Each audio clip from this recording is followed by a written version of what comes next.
কোন রাজনৈতিক দল ফাঁকা রাখলো কি রাখলো না সেটা আমার দেখার বিষয় না। আমি আমার সিদ্ধান্ত ব্যক্তিগতভাবে এককভাবেই নিব।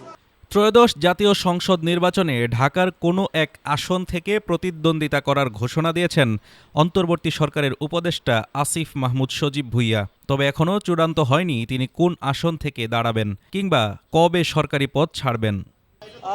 এটা নিশ্চিতভাবেই এখন বলছি যে আমি নির্বাচন করব। কবে নাগাদ পদত্যাগ করব এটা আপনারা জানেন যে সরকারের উচ্চ পর্যায়ের সাথে সিদ্ধান্তের উপরে অনেক কিছু ডিপেন্ড করছে, আলোচনা করে সেই বিষয়ে দ্রুতই আপনাদেরকে জানাবো। গতকাল রোববার বিকেলে রাজধানীর গ্রিন রোডে ঢাকা ১০ আসনভুক্ত ধানমন্ডি থানা নির্বাচন কর্মকর্তার কার্যালয়ে ভোটার হওয়ার আবেদন করেন তিনি।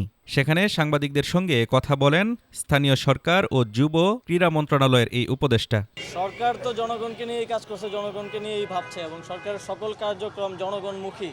এবং এই সরকারের যেই তিনটা কাজ ছিল, সংস্কার, বিচার এবং গণতান্ত্রিক রূপান্তর, আপনারা দেখছেন যে তিনটা কাজই সমানভাবে এগিয়ে চলছে। আসিফ মাহমুদ জানান, যেহেতু ঢাকা থেকে নির্বাচন করব এটা মোটামুটি নিশ্চিত, তাই নিজের ভোটটাও ঢাকায় নিয়ে আসলাম। আমি সরকার থেকে পদত্যাগ করার পর ধানমন্ডিতেই থাকব। এখন পর্যন্ত পরিকল্পনা স্বতন্ত্র প্রার্থী হিসেবেই নির্বাচনে অংশ নেব। সরকার থেকে পদত্যাগ করার পর থাকার প্ল্যান আছে ধানমন্ডি এলাকায়, তো সেই জায়গা থেকে ঢাকায় ভোটার হওয়া, যাতে করে নির্বাচনের সময় আমার ভোটটা অপচয় না হয়। তিনি জানান, এখনও কোনো রাজনৈতিক দলের সঙ্গে আলোচনা হয়নি। নির্বাচনে তিনি একক সিদ্ধান্তেই লড়তে চান। আসিফ মাহমুদ বলেন, আমার কারো সঙ্গে কোনো ধরনের আলোচনা হয়নি। কোনো দল আসন ফাঁকা রাখবে কিনা সেটা আমার বিষয় নয়। আমি আমার সিদ্ধান্ত নিজে নিয়েছি। কোন রাজনৈতিক দল ফাঁকা রাখলো কি রাখলো না সেটা আমার দেখার বিষয় না।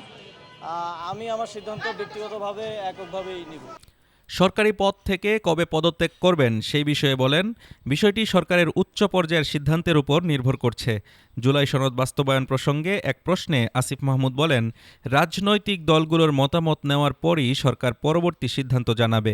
সরকার তো জনগণকে নিয়েই কাজ করছে, জনগণকে নিয়েই ভাবছে এবং সরকারের সকল কার্যক্রম জনগণমুখী। এবং এই সরকারের যেই তিনটা কাজ ছিল, সংস্কার, বিচার এবং গণতান্ত্রিক রূপান্তর, আপনারা দেখছেন যে তিনটা কাজই সমানভাবে এগিয়ে চলছে। তরুণ এই উপদেষ্টার নির্বাচনে অংশগ্রহণের ঘোষণা ইতিমধ্যেই আলোচনায় এসেছে রাজনৈতিক অঙ্গনে।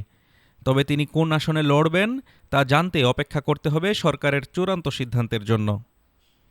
Desk report, Dhaka today.